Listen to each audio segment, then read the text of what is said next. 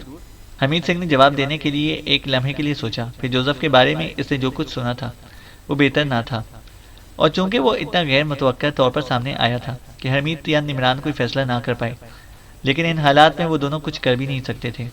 کوئی نئی کہانی بھی ممکن نہیں تھی کیونکہ جنگل میں اس وقت صرف دو بیرونی گروہ سرگرم عمل تھے۔